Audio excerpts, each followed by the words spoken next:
Bonsoir à toutes et à tous. Bienvenue sur El Magharibia pour ce nouveau numéro de Microscoop. Merci pour votre fidélité. Vous connaissez ça par cœur. Likez, partagez, commentez et revisitez vos programmes sur notre page YouTube. Pour commencer cette émission, je voudrais diffuser le portrait de ce jeune représentant gréviste. Vous le savez, les médecins, les étudiants sont en grève maintenant depuis plusieurs semaines et puis même pour plusieurs années pour certains qui tentent de revendiquer. Vous avez donc ici la photo de Sharafeddine Tahlaoui qui a été placé sous mandat de dépôt le dimanche 2 février dernier. Donc en fin de semaine, l'étudiant avait été arrêté donc le 28 janvier devant la résidence universitaire de Tlemcen. Selon ses camarades et qui ont d'ailleurs relayé l'information sur les réseaux sociaux. D'après donc plusieurs entourages, plusieurs informations concordantes, des individus en tenue civile à bord de 3 véhicules ont emmené donc Sharafeddine Tahlaoui.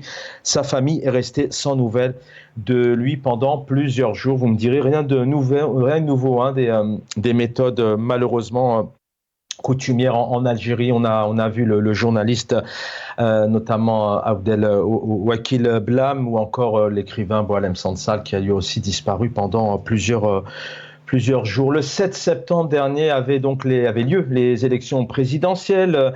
Une claque, un président très mal élu, puisque les Algériens ont encore fait preuve de marche arrière, un boycott général. Le président algérien a donc très mal élu, moins de 10% selon les réels chiffres. Et puis depuis, plusieurs semaines après, plus de 2 mois après, un gouvernement qui a été mis en place. Abdelmadjid Tebboune a annoncé clairement qu'il était à la recherche, qu'il allait mettre en place des compétences, des talents pour notamment gouverner le pays. Nous allons bien évidemment évoquer ce soir la gouvernance à l'heure actuelle, en pleine crise intérieure, le pouvoir d'achat, l'économie, mais aussi les arrestations, les sorties du président dans certaines presses, mais aussi cette période de crise géostratégique avec notamment un pays qui s'isole de plus en plus, une diplomatie tant critiquée. On en parlait encore hier. Nous allons tenter de comprendre réellement la situation politique en Algérie, qui gouverne le pays, réforme ou encore projet et perspectives.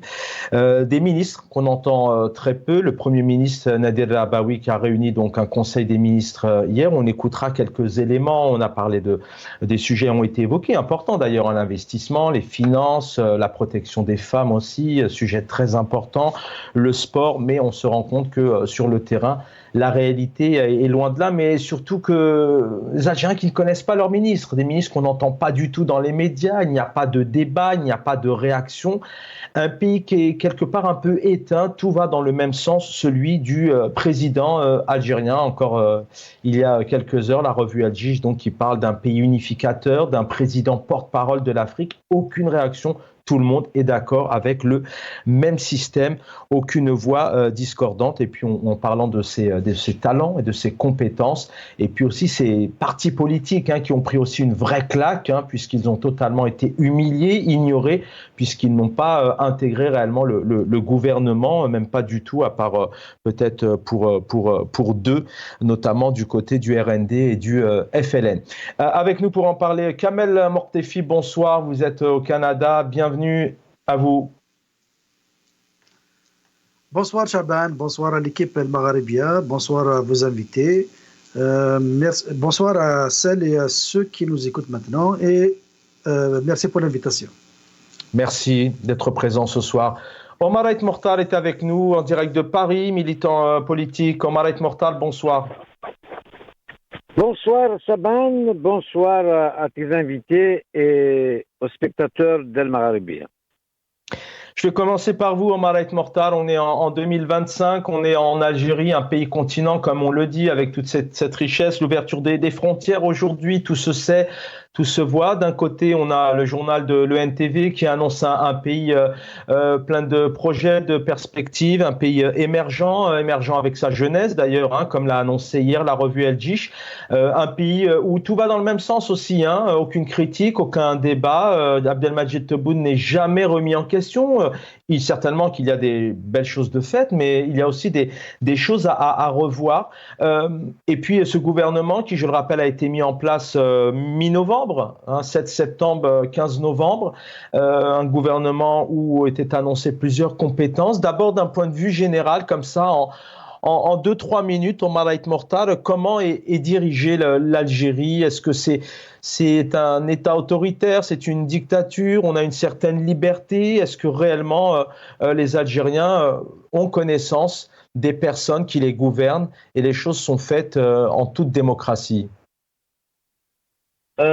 Tebboune a échoué, je l'ai dit depuis à mi-mandat, enfin depuis 2022.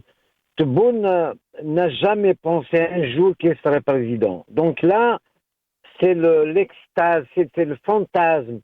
Il gère l'Algérie exactement comme on gère une alimentation générale. C'est lui qui décide de tout. D'ailleurs, sa référence, c'est Boumediene. Boumediene faisait exactement la même chose. C'est lui qui gère tout. Les ministres sont là. Ils sont, bien sûr, quand ils se trompent, ils prennent une décision. Quand ils se trompent, ils virent le ministre. Donc, comme le cas du ministre des Finances, le pauvre, cette allocation touristique qui est complètement politique, et c'est de la poudre aux yeux, bien évidemment. Voilà, et puis donc, il y a le directeur de l'aéroport d'Alger qui s'exprime sur le cas, les bureaux de change, je ne sais pas quoi, alors que c'est une simple opération, il suffit de l'annoncer, donc le taux, et puis les gens vont à la banque, mais l'Algérien est suspect. Donc il faut contrôler, il faut un dossier, il faut je ne sais pas quoi le poursuivre. Donc, ce n'est pas un fonctionnement d'un État. Ce n'est pas un État. C'est une mafiocratie. Il gère comme il veut. D'ailleurs, ce qui enlève les rentes pétrolières et gazières, donc c'est un pays rentier. On sait encaisser de l'argent et dépenser pour acheter des armes, voilà, payer je ne sais quoi, donner à la Palestine, au Polisario, je ne sais quoi. Et voilà, donc il gère comme il veut. Les finances de l'État ne passent pas naturellement par l'Assemblée nationale, la représentation nationale. Il n'y a pas d'Assemblée nationale. Donc, ils sont très mal élus. Les ministres, ils ont peur, donc ils décident de rien. Tous les Algériens savent que les ministres ne décident de rien. Ça vient de la présidence et c'est lui qui gère, c'est Tebboune qui gère le pays avec les walis et les procureurs. La justice est entre ses mains et les walis entre ses mains. Donc, les walis, les pauvres, et sont électés. Il n'y a qu'à voir le Premier ministre. Il n'y a aucune activité. Il est complètement transparent. Il dort. Que de temps en temps, les formalités d'usage, et il inaugure je ne sais quoi, il le reçoit. Voilà, donc un Premier ministre, c'est quelqu'un qui prend des décisions, qui parle, qui affronte. Alors que nous voyons que Tebboune, toutes les semaines, il annonce des choses et leur contraire et tout ça, machin. Mais ce qui se passe aussi dans la diplomatie, la politique étrangère, Tebboune se met maintenant à faire de la politique étrangère et voilà où nous en sommes. Donc, rien que on va y revenir. La dernière déclaration sur la reconnaissance d'Israël, alors qu'il a annoncé que le Maroc, le pays ennemi, a ramené un ennemi à nos frontières, c'est notre ennemi. On va en parler dans quelques instants. C'est une question importante. Hein. Pour la première fois en Algérie, un chef d'État donc ne parle pas notamment d'État sioniste, mais parle d'État d'Israël. Et puis on vous posera aussi cette question, hein, comment vous réagissez à la réponse qu'a donnée Abdelmadjid Tebboune, notamment au nettoyage ethnique proposé par Donald Trump. Kamel Mortefi est avec nous. Kamel, je reviens à vous, Omar Ait Mortar, dans quelques instants. Kamel Mortefi, merci pour votre présence ce soir. D'abord, question, voilà, depuis le 7 septembre, on sait comment a été mis en place, enfin élu, on va employer ce terme-là, nous en tant que journalistes, mais un président très très mal élu, un boycott général, un gouvernement tant attendu plusieurs semaines après, des compétences.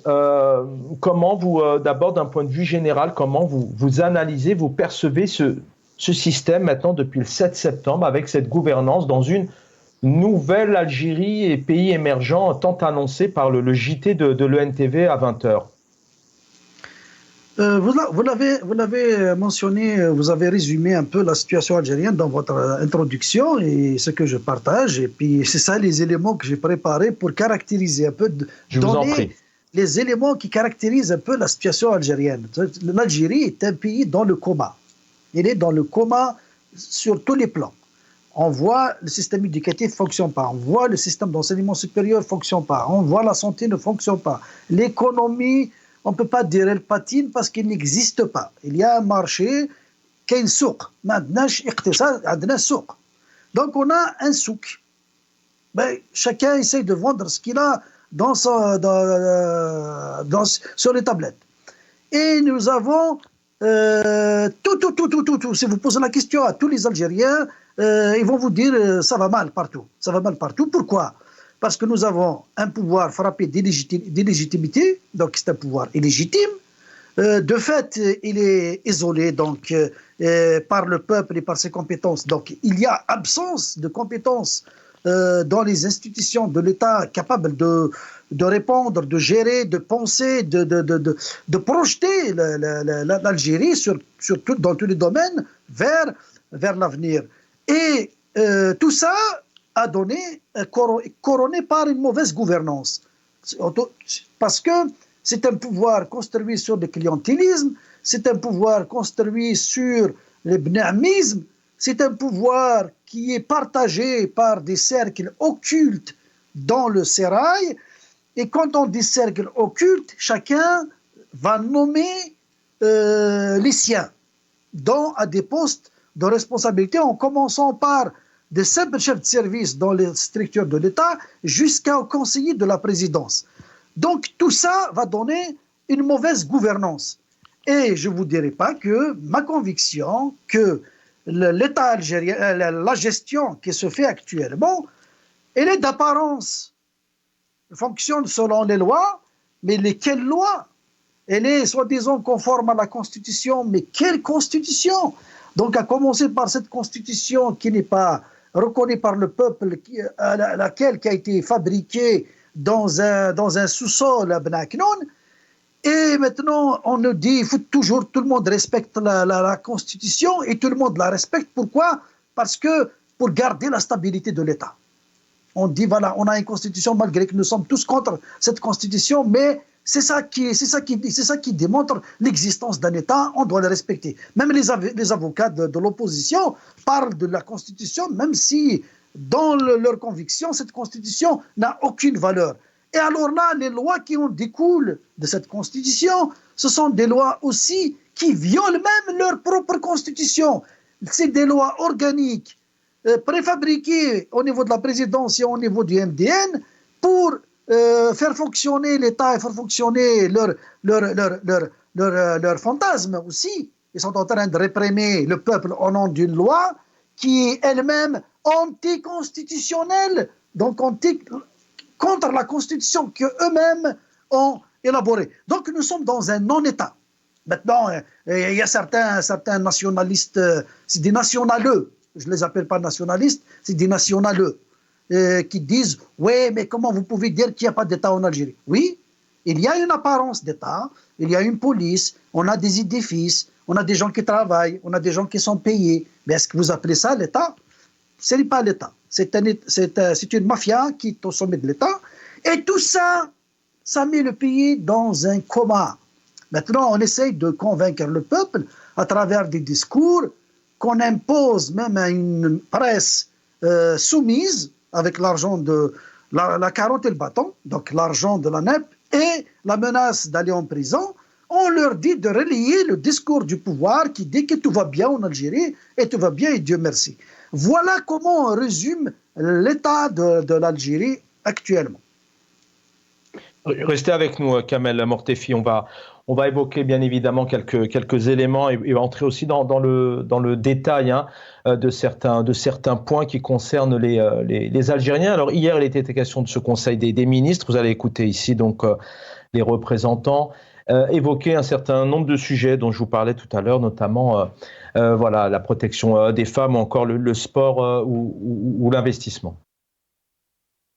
ترأس الوزير الأول نذير العرباوي اليوم اجتماعا للحكومة خصص لدراسة التوصيات الصادرة عن اللقاء السادس للحكومة مع الولاة الذي عقد يومي 24 و25 ديسمبر 2024 تحت الرعاية السامية لرئيس الجمهورية والرمية إلى التعجيل بوتيرة التنمية المحلية ورفع التحديات المرتبطة بتعزيز دور الجماعات المحلية في مجال الاستثمار، بالإضافة إلى استغلال مناطق الأنشطة الصغيرة على مستوى البلديات وتخصيصها لفائدة الشباب مع تعزيز العرض العقاري لصالح الوكالة الجزائرية لترقية الاستثمار وتسريع استعادة الأراضي غير المستغلة.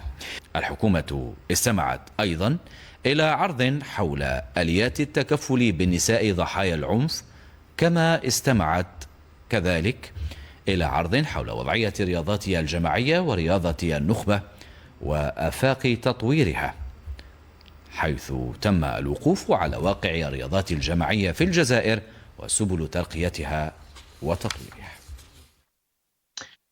Voilà, donc un résumé de nos confrères de la presse algérienne sur quelques dossiers et donc secteurs évoqués hier. Pour se rafraîchir la mémoire, vous allez voir ici les premiers ministres qui se sont succédés depuis 2019 aux côtés d'Abdelmadjid Tebboune. كلفني بتشكيل الحكومة فأشكره جزيل الشكر على هذه الثقة. أشكر السيد رئيس الجمهورية على كل ما قام به في 18 أشهر. أشكر السيد رئيس الجمهورية على الثقة التي وضعها في شخصي المتواضع، وسأعمل بكل ما أوتيت من جهد وبكل ما أوتيت من قوة على التكفل بهذه المهام الجسيمة. لأن أجدد شكري للسيد رئيس الجمهورية على الثقة السامية التي وضعها في شخصي المتواضع. أود أن تكون عباراتي الأولى موجهة إلى السيد رئيس الجمهورية، عبارات الشكر والتقدير والعرفان على ثقته السامية. نقول لك سيد الوزير الأول، الحقيقة المرة اللي ربما بعض الإخوان النواب ما قدرش يقولوها لك، أنا نقولها لك. والله الجزائر اللي عايشين فيها أنتم والجزائر اللي عايش فيها المواطن الجزائري ماهيش كيف كيف. Omar Ait Mortal, je reviens vers vous. On a vu ici plusieurs premiers ministres se succéder. Encore une fois, c'est toujours un peu la même rengaine. Hein. Messieurs Djirad, Ben Abdelrahman ou encore l'Arbaoui qu'on entend très peu. Et puis aussi anecdotiquement, les Algériens connaissent très peu leurs ministres d'un point de vue général car ils sont quasiment absents hein, de la scène médiatique ou encore du débat public. Un conseil qui s'est réveillé seulement hier alors qu'il y a eu des éléments importants à caractère urgent, la sécurité alimentaire et hydrique, notamment la création d'emplois, la numérisation. Pas mal de secteurs ont été évoqués les 24 et 25 décembre dernier aux côtés des Walis, notamment aux côtés du président algérien.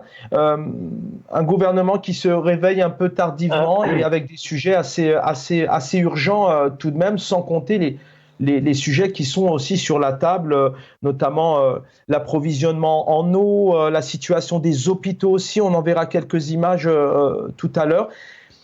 C'est un système assez chaotique qui n'arrive pas à travailler, qui n'arrive pas à bouger. Tebboune choisit ses premiers ministres sans charisme, parce que il faut un premier qui ne dit rien, qui exécute, donc voilà, donc il recrute certains ministres dans les réseaux sociaux, dans les plateaux de télévision. Il ne veut pas de gens compétents qui peuvent prendre une décision. Voilà, comment il s'appelle, c'est Ahmed Ghazali qui vient de le quitter. Tout le monde est venu pleurer, c'est un grand monsieur, alors que ce monsieur, il a voulu créer un parti, on lui a refusé. Il n'a pas été consulté depuis longtemps, or que c'est l'un des fondateurs de son attraque, c'est quelqu'un qui sait ce que c'est que les hydrocarbures. Donc, on ne le consulte pas, Tebboune, médiocre qu'il est, voilà, il cache, être compétent en Algérie, c'est un défaut. Donc, soit tu t'exiles, soit tu te tais, soit on te donne un bureau, tu lis le journal. Ou sinon, si tu parles, tu vas entendre. Voilà à quoi on résume des gens. Et comment les collectivités locales, je reviens vraiment sur cette rencontre qui était apparemment importante, c'était le 24-25 décembre dernier, les Walis, les représentants des collectivités, on leur demande effectivement de travailler, il y a des dossiers importants, on sait combien aujourd'hui les collectivités locales sont embourbées dans une sorte de bureaucratie avec pas mal comment peuvent-elles travailler aujourd'hui?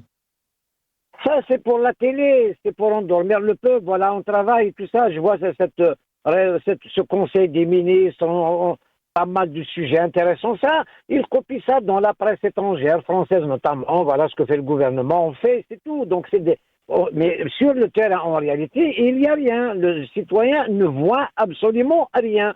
Tebboune gère à partir d'El Mouradia. Tout le pays ne peut pas le gérer. D'abord, il faut être compétent, il faut avoir des compétences, et c'est à tous les niveaux, dans tous les sujets. Ça ne va pas, ça ne marche pas. On a des experts qu'on ne consulte pas. Ils s'en vont, les pauvres. Qu'est-ce qu'ils veulent qu'ils fassent? On a des cadres dans l'administration qui sont réduits à néant. On leur place des gens incompétents qui les gèrent. Donc, un ministre incompétent, tu vas voir les directeurs centraux, on en a des compétents. Les pauvres, ils ne veulent pas prendre de décision. Ils prennent une décision, ils vont entendre. Donc, il ne peut pas contrarier Tebboune.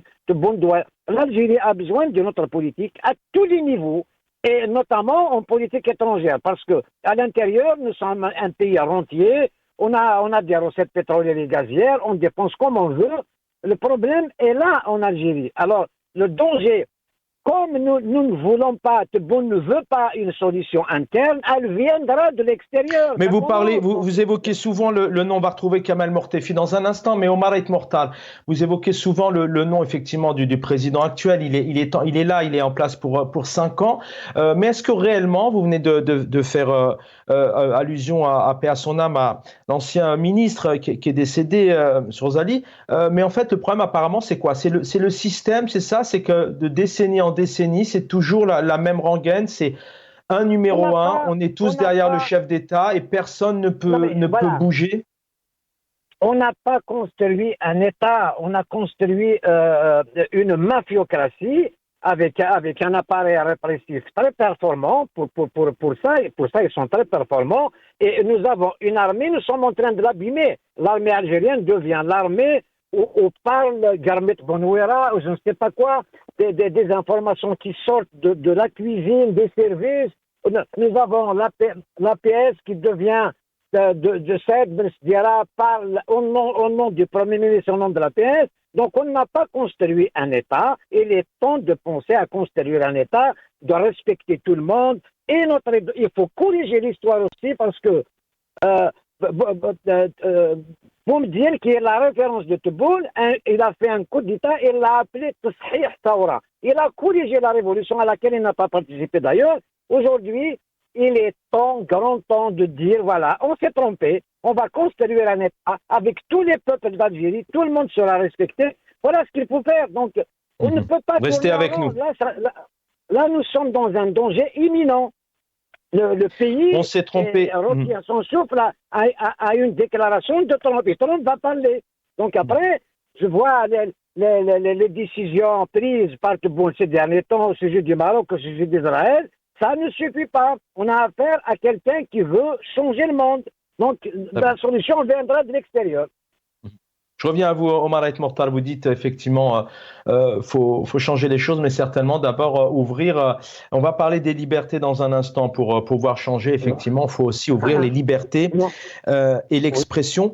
Kamel Mortefi est avec nous. Kamel Mortefi, il était important ce moment 24 et 25 décembre dernier. Alors on rappelle qu'Abdelmadjid Tebboune était en place depuis le 7 septembre. Une rencontre avec les Walis, avec des orientations, des priorités aussi.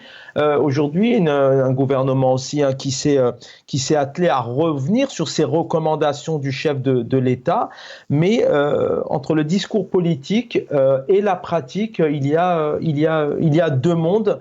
Comment vous analysez les choses? Est-ce que c'est vraiment pour la communication, pour instrumentaliser, ou est-ce que réellement aujourd'hui les collectivités locales qui sont vraiment face au peuple, face au trottoir à améliorer, à l'école à construire, au pouvoir d'achat, à la situation de chaque ville, est-ce qu'aujourd'hui les collectivités peuvent-elles réellement travailler avec cette gouvernance que vous venez d'analyser et ce système? Il est certain que le pouvoir, la seule réalisation qu'on peut lui reconnaître, c'est d'étendre la peur et de généraliser la terreur à différentes catégories de la société et dans différentes régions d'Algérie. C'est ça la seule réalisation du pouvoir, parce que il sait que en termes de gouvernance, et ça y est, il a fini son examen. Le résultat, il est rendu, il a eu 0 sur 20. En termes de gouvernance, il n'a rien à donner. il a promis des choses, il a promis des réalisations qu'il n'a pas tenues, qu'il ne sera pas capable de tenir parce qu'il lui manque l'intelligence qui va avec. Quand on manque d'intelligence, on verse dans le mensonge et on verse dans la violence. Et c'est ça qu'il est en train de réaliser. La plus grande réalisation de ce pouvoir, c'est la violence. On se souvient de tous les présidents, de tous les régimes précédents, de tous les gouvernements précédents, ils ont utilisé la violence, ils ont utilisé les services de sécurité pour faire taire le peuple, mais ils se sont donné une limite à ne pas franchir pour garder un semblant de démocratie, un semblant de liberté, tout ça. Mais celui-là, c'est un pouvoir qui n'a pas froid aux yeux, parce que ce ne sont pas des politiques qui sont au pouvoir.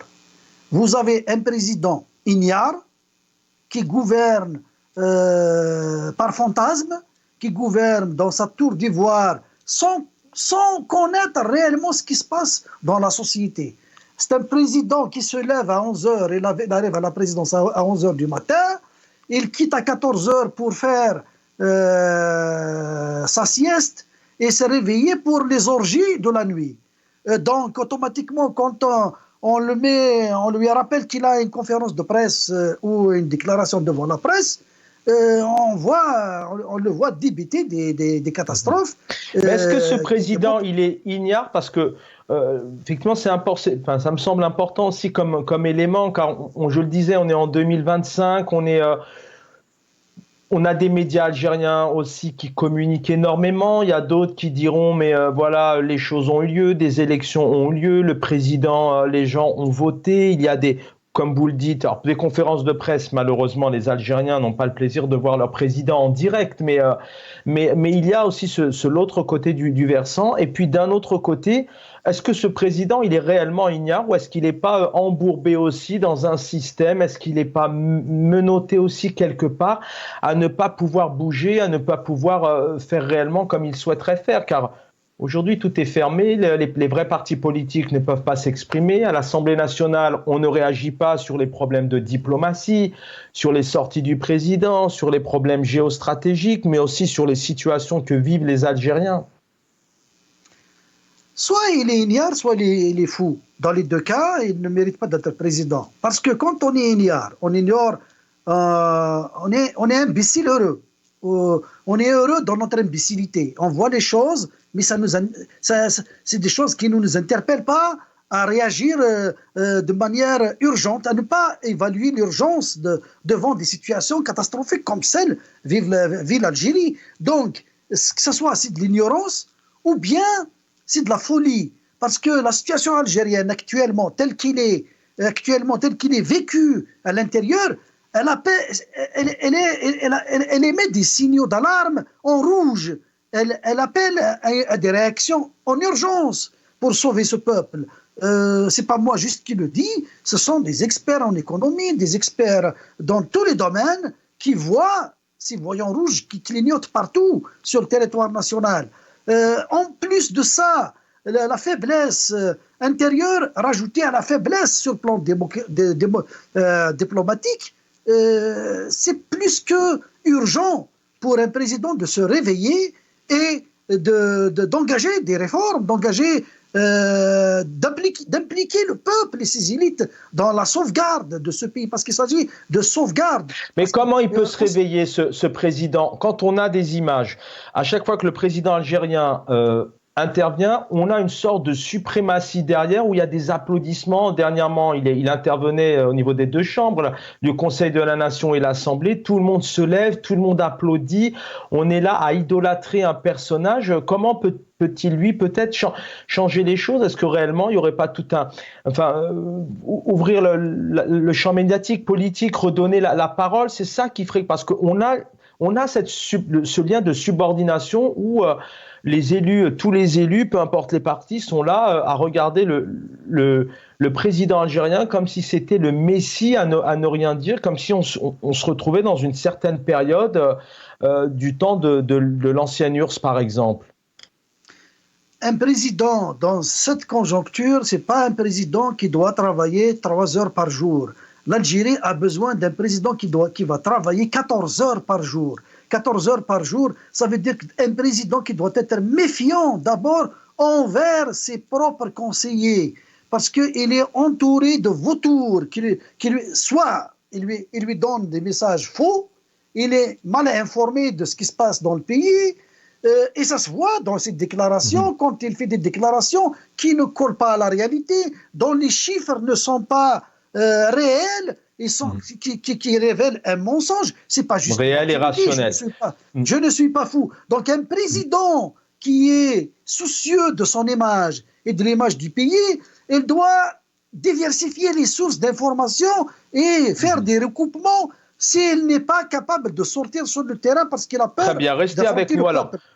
Vous parliez, je vais reprendre vos termes, je ne sais pas si c'est le cas, mais vous parliez de vautours. En tout cas, le président algérien est entouré de conseillers. Vous allez voir plusieurs conseillers dans plusieurs secteurs. Alors, un conseiller n'a rien d'officiel, n'a rien de constitutionnel. Je rappelle, c'est le président qui choisit ses équipes. Il peut avoir plusieurs conseillers dans plusieurs secteurs. D'ailleurs, vous allez même retrouver ici l'ancien ministre du Commerce, Kamel Rezig, qui a un bilan catastrophique en termes d'économie et de pouvoir d'achat autour du commerce, mais qui est resté, qui est même devenu conseiller du président.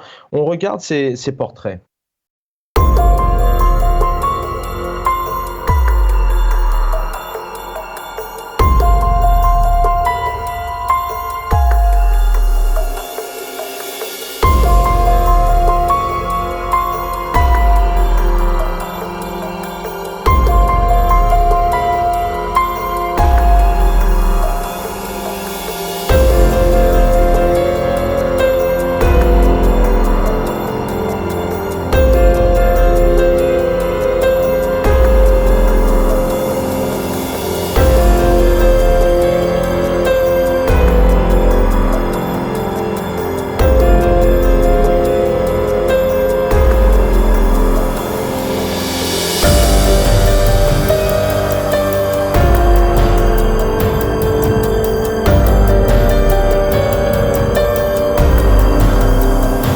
Kamal Sidi Saïd. Voilà, Kamal Sidi Saïd, à la communication notamment, un personnage qui a aussi réuni tous les médias pour leur donner des directives et des orientations quant à la couverture de l'élection autour du président Tebboune dernièrement. Omar Ait Mortal, une réaction sur ces conseillers, on les entend beaucoup plus, que les ministres, par exemple. Comment vous analysez le rôle de ces personnages alors que le gouvernement est quasiment absent notamment du paysage médiatique algérien? Je connais quelques-uns personnellement qui n'ont aucun niveau. Je suis très étonné quand j'ai entendu que certains, je ne vais pas prononcer les noms, sont conseillers de Tebboune. Moi, je me suis dit, ce n'est pas vrai. Mais comme les députés aussi qui sont mal élus, donc ils applaudissent. Enfin, vous avez parlé d'applaudissements. C'est autant de Chadli, c'était pareil, autant de Boumediene, j'en parle pas, autant de Zerouel, de Bouteflika, on a dû les gens, c'est comme ça, donc voilà, et on dit même le président est venu du paradis, Jam el-Jannah, le sauveur du pays. Donc ça, ce n'est pas étonnant, c'est une tradition, parce qu'on met les gens, soit qui ont un fil à la patte, soit qui ne sont pas compétents. Quand tu mets un ministre comme Rezig, bien sûr que moi je connais très bien Rezig. Il me dit à moi de dire à un conseiller de Tebboune de lui donner des choses et tout ça. Donc ce n'est pas, franchement. Mais comment peut-on comprendre? Prenons Omar Ait Mortal, je vous interromps vraiment 2 secondes. On prend l'exemple de M. Kamel Rezig. Effectivement, là on parle de l'homme politique. On ne peut pas dire que son bilan en tant que ministre du Commerce, il a été brillant, puisque tous les mois du mois de Béni Ramadan ont été catastrophiques en termes du pouvoir d'achat. Les rentrées scolaires sont dramatiques, alors qu'il passe conseiller. Comment est-ce que c'est possible? Celui qui la remplace, Zitouni, c'est la même chose. C'est parce qu'il est chef du RND, c'est pour lui ramener le RND, préparer son deuxième mandat. Donc, ce n'est pas un État. Tout se gère à partir de la présidence. Les autres, c'est des exécutants. Donc, ils n'ont ni queue ni tête, voilà, et sont recrutés en général dans les médias, dans les plateaux de télévision ou dans les réseaux sociaux. La majorité, Farhat Aitali, Kamal Rezig, c'est des gens qui animent des émissions, et d'autres d'ailleurs. Donc, Ce n'est pas un État, c'est une véritable dictature. Et puis, il y a l'appareil répressif. Donc là, il est très performant. Malheureusement, cette armée qu'il faut protéger, on la met donc dans l'embarras, on lui fait faire de la politique.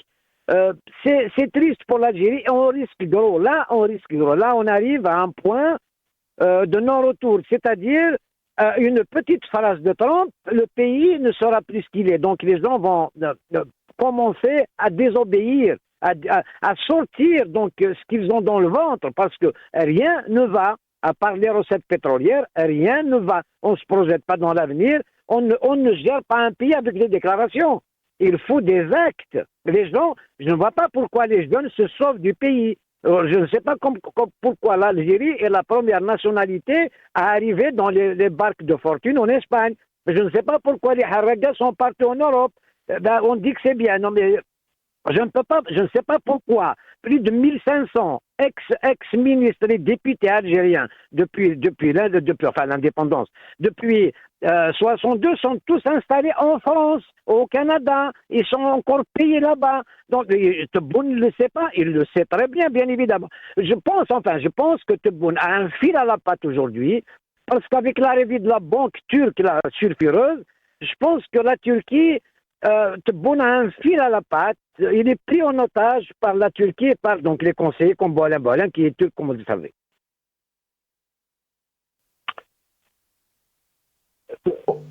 Omar El Mortal, restez avec nous. Je voudrais qu'on regarde notamment ces quelques images de nos confrères d'El Cholour, si je ne me trompe pas, sur la situation, une des situations des hôpitaux en Algérie.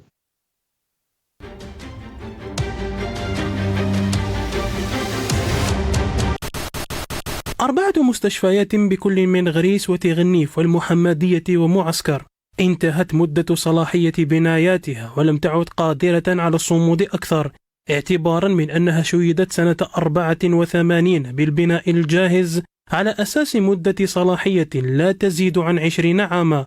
الآن وقد انتهت مدة صلاحيتها فقد تآكلت جدرانها وأسقفها في محاولة لمقاومة الزمن. Voilà, juste vraiment pour aussi souligner quelques problématiques, notamment autour de la santé. Ils sont nombreux. Omar El Mortal vient de parler aussi des haragas, enfin de la famille algérienne, comme je le dis toujours, un jeune, enfant, petit, maman, future maman, papa, grands-parents, voilà, tentent tous de prendre des embarcations de fortune pour quitter le pays. Selon un seul recensement, pas loin de 700 ont perdu la vie recensée, c'est-à-dire algériennes retrouvées malheureusement morts et mortes selon donc un seul recensement, sans compter ceux dont on n'a pas de nouvelles, qui sont malheureusement pas recensés décédés, puisque parfois certains passent par les mailles du filet, comme on le dit, mais voilà, sur une année, ça vous l'avez compris, 700, c'est déjà énorme, alors que le pouvoir algérien ne réagit pas, hein. Même dans le Conseil des ministres d'hier, vous avez vu, il n'y a pas eu une seule ligne sur que faisons-nous contre ce fléau. Kamel Mortefi, je voudrais vous faire... Kamel Mortefi, je voudrais vous faire réagir. Alors, je crois je vais saluer les équipes en régie. Est-ce qu'on a le SB? Voilà. Donc, je voudrais juste vous faire écouter cet extrait. D'un côté, vous allez entendre donc la réponse du président algérien dans l'opinion, quotidien français, et puis de l'autre, bien évidemment, la sortie de Donald Trump. Quelle est la relation que vous souhaitez avoir avec les États-Unis sous la résidence de Donald Trump? Nos relations sont restées bonnes avec tous les différents présidents américains, qu'ils soient démocrates ou républicains. Un dossier risque tout de même d'être source de tension, celui de Gaza, que Donald Trump dit vouloir nettoyer de sa population. L'expression est malheureuse, mais, dans son esprit, il ne s'agit pas de la population palestinienne qui a toujours eu des soutiens en Europe, dans le monde arabe, en Afrique. C'est l'enfer là-bas, l'un des pires endroits sur Terre. On peut leur construire quelque chose de mieux dans un autre pays, peut-être en Égypte, en Jordanie ou ailleurs. On peut leur construire 4, 5 ou 6 zones, pas forcément une seule, mais une belle ville où ils pourraient vivre et non mourir. Parce qu'à Gaza, c'est sûr, ils mourront. Ça recommencera encore et encore. Ils n'y ont connu que la mort et la destruction. Voilà, vous avez ici Donald Trump et Benjamin Netanyahou, Premier ministre israélien. Omar Ait Mortal, je reviens à vous. Alors le but, si vraiment, parce qu'il nous reste, le temps passe très vite, mais j'aimerais surtout avoir votre analyse, votre point de vue sur la sortie du président algérien. Le but n'est pas d'analyser les sorties de Donald Trump et de qui il est. Je crois qu'on le connaît, on sait de quoi il est capable. Ici, il parle d'un nettoyage ethnique, c'est-à-dire vraiment de déplacer les Gazaouis dans un autre monde, peu importe le pays, qui n'existe plus. Mais on a cette réponse du président algérien qui dit clairement, mais dans l'esprit de Donald Trump, il ne s'agit pas de la Palestine, alors que, à mon sens, vu comment le pouvoir algérien revient énormément sur cette cause qui est importante, qui est la Palestine, ce que vivent les Gazaouis, les Palestiniens depuis des décennies maintenant, on aurait dû normalement avoir un président algérien dénoncer fermement et s'opposer à cette sortie de Donald Trump. Alors là, il ne l'a pas fait. Omar Ait Mortal, Kamel Mortefi, pour commencer, sur la réponse du président algérien. Souvenez-vous, il a dit à tout le monde, laissez-moi, la Palestine, c'est mon affaire personnelle. Mais oui, c'est son affaire personnelle, mais il n'a rien fait, il n'a rien dit. Il est en train de suivre la direction du vent, parce que en tant que président d'un pays qui s'appelle l'Algérie, lequel pays il a déshonoré, il lui a réduit sa grandeur en le plaçant comme un pays. Il est devenu la résidue du monde maintenant, l'Algérie. Mais pourquoi selon vous, pourquoi est-ce que cette cause, la Palestine, les Algériens, d'ailleurs, on rappelle que les Algériens, malheureusement, et Algériennes n'ont pas pu manifester pour soutenir leurs frères et sœurs palestiniens, donc vu le pouvoir algérien. Ceci étant dit, pourquoi est-ce que ce président algérien, devant, je le disais hier, mais devant Vladimir Poutine, c'est l'ami de l'humanité, devant Donald Trump, on n'est pas capable. Tous les chefs d'État, ils sont, et pas tous, mais énormément, ont dénoncé ces propos. Donald Trump parle d'un nettoyage d'une population et on a un président algérien qui n'est pas capable de dénoncer et de rejeter ça. Comment vous l'expliquez? Y a-t-il instrumentalisation derrière cette cause palestinienne, notamment peut-être pour garder une certaine image de son propre peuple, qu'est les Algériens par exemple? Le problème palestinien n'est pas un problème algérien, c'est un problème de toute la planète qui devrait se positionner pour que ce peuple retrouve son indépendance, construise son État. La solution à deux États à laquelle je crois, donc il y a d'autres qui ne croient pas, mais même une bonne partie des Palestiniens croient à ça aussi, qu'ils construisent leur pays, mais face à Donald Trump, l'Algérie ne peut rien faire parce que c'est un pays qui n'est pas, qui peut pas se mesurer aux États-Unis pour le moment, mais dans un ensemble. Oui, c'est pas juste l'Algérie, c'est tous les pays du monde qui doivent s'unir pour faire face à cette mentalité d'ethnocide, parce qu'il est en train d'effacer un peuple, de l'exporter de son territoire et lui construire quelque chose ailleurs. Il est condamné même à l'intérieur des États-Unis. Il y a des sénateurs démocrates, des députés, même de son propre clan. Alors qu'en Algérie, je parlais de suprématie quelque part autour du président, alors qu'en Algérie, personne n'a dénoncé les propos du président algérien. On imagine dans un autre pays, on a un président qui dit oui, mais dans l'esprit de Donald Trump, c'est pas le peuple palestinien. On pourrait imaginer des sorties. Alors que là, en Algérie, personne ne dit rien. Aucun média, aucun ministre, aucun parti politique. Personne ne dit rien.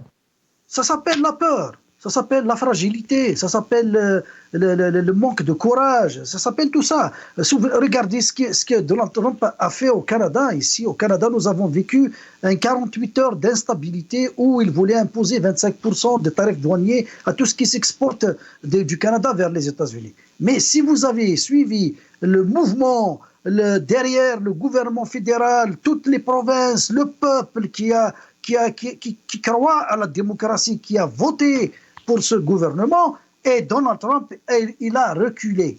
Il a donné le 4 février, le mardi, comme date d'application de cette mesure restrictive.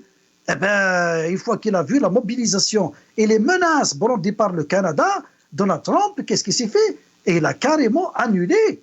Il a carrément annulé. Bon, dans sa folie, il a dit que vous m'avez... C'est-à-dire que le Canada s'est mis à genoux. Mais non, c'est parce que c'était une pression exercée. Si le monde, si une alliance des pays font pression sur Donald Trump, le peuple gazaoui va rester chez lui, il va construire son pays et Israël va être condamné. Mais malheureusement, on n'est pas dans ce cas de figure. Merci. Merci, c'est moi qui vous remercie.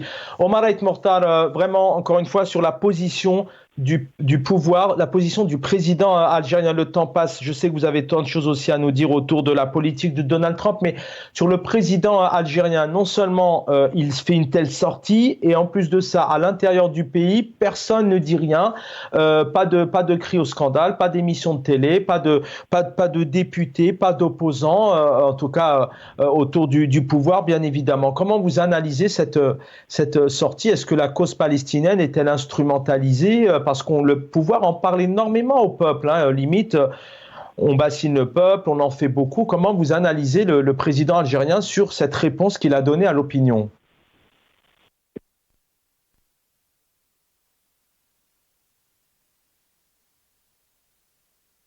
Alors, je n'ai pas de retour. Est-ce qu'Omar Ait Mortar est avec nous? Omar Ait Mortar, est-ce qu'on va tenter peut-être de vous retrouver pour les 2 dernières minutes? Je ne sais pas si l'émission touche à sa fin. J'aurais aimé avoir votre point de vue tout de même sur cette situation. Voilà, donc on n'arrive malheureusement pas à joindre Omar Ait Mortar. Kamel Mortefi, merci d'avoir été avec nous dans quelques instants. Omar Ait Mortar, merci aussi d'avoir été avec nous dans quelques instants. Vous avez rendez-vous avec Al-Umq, ça sera Salim Salhi ce soir. Mohamed Bachouchochi vous donne rendez-vous. Et puis Lotfi Double Canon, n'hésitez pas vraiment à appeler, à donner de vos nouvelles, ce que vous vivez, vos réactions aussi sur l'actualité et voir un peu ce qui se passe aussi dans votre région, dans ce magnifique pays. Prenez soin de vous et à demain l'équipe en régie. Merci, bonne soirée.